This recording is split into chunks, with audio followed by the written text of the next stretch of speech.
Good morning, কেমন আছো সবাই? দেখো তাজা তাজা ধনে পাতা এই সিজনে আজকে আমি রান্না করছি। দেখো কি মাছ এটা বলো তো? এটা হচ্ছে কই মাছ। কে কে চেনো তোমরা? চলো তাহলে মশলাটা তৈরি করে নিই। পেঁয়াজ কুচি, গোটা জিরে, শুকনো লঙ্কা, কাঁচা লঙ্কা আর 3 কোয়া রসুন বেটে নেবো একসাথে। আর এবার কড়াইয়ে তেলও বসিয়ে দিয়েছি গরম হওয়ার জন্য। কই মাছগুলো বেশ ভালো ঠাসা ঠাসা, এগুলো হচ্ছে দেশি কই মাছ। তেলটা গরম হয়ে গেছে হয়তো, এখন দেখি। ব্যাস এক এক করে এবার মাছগুলো ভেজে নিই সব।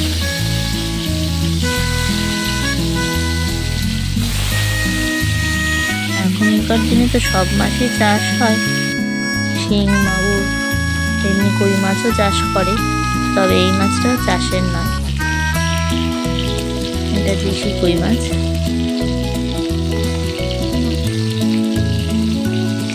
এক পাশ ভাজা হয়ে গেছে, এবার উল্টে দেবো করে।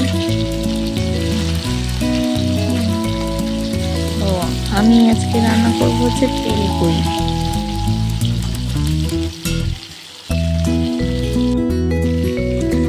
দেখো মাছ ভাজা হয়ে গেছে আমার, এবার নামিয়ে নেব মাছগুলো।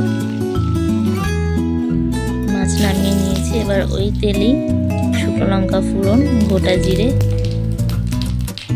আর এই যে আমি পেঁয়াজ আর টমেটো কুচি করে রেখেছি এগুলো দিয়ে দেবো একবারে। একটা লং দিয়েছিলাম, একবারে দিয়ে দিলাম পেঁয়াজ কুচি আর টমেটো কুচি। এবার ভালো মতো কিছুক্ষণ ভেজে নেব, পেঁয়াজটা লাল লাল হওয়া অবধি।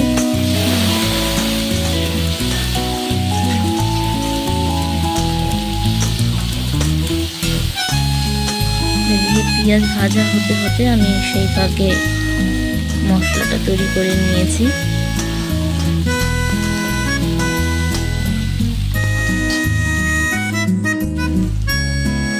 এবার একটু লবণ দিয়ে দিলাম, হলুদ দিয়ে দেবো,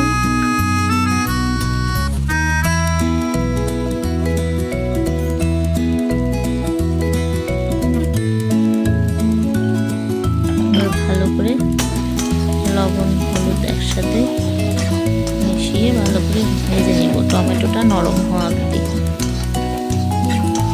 লবণটা দিলে টমেটোটা নরম হয়ে আসে একবারে।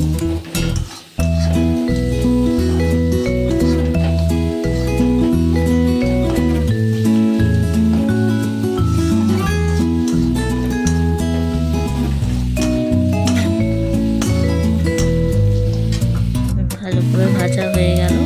এবার এই যে মশলাটা একটু জল দিয়ে রেখেছিলাম, ভালো করে এবার জল শুদ্ধ মশলাটাকে ঢেলে দেবো। আর এই সময় গ্যাসের ফ্লেমটা একটু বাড়িয়ে দিতে হবে।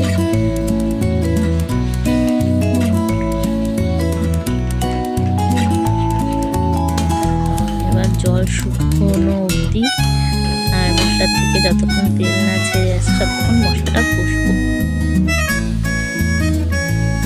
মাছগুলো যেখানে নামিয়ে রেখেছি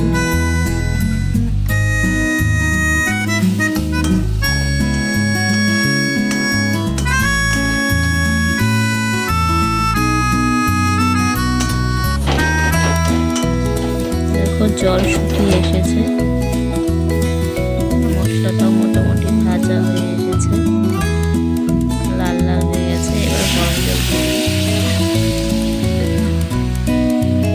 খুব বেশি ঝোল হবে না, মাখা মাখা হবে ব্যাপারটা। ঝোল ফুটতে শুরু করেছে, এবার মাছগুলো দিয়ে দেবো।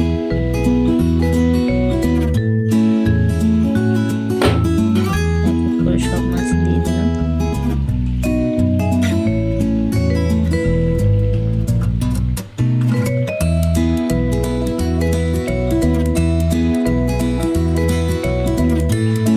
দেখো ঝোল ফুটে শুকিয়ে এসেছে, তেলও বেরিয়েছে, একদম পারফেক্ট। আর বেশি শুকোবো না।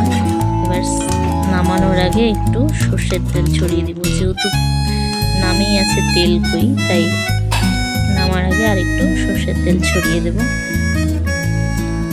হয়ে গেল, অল্প একটু সর্ষের তেল দিলাম, এবার সার্ভ করবো। রান্না কমপ্লিট।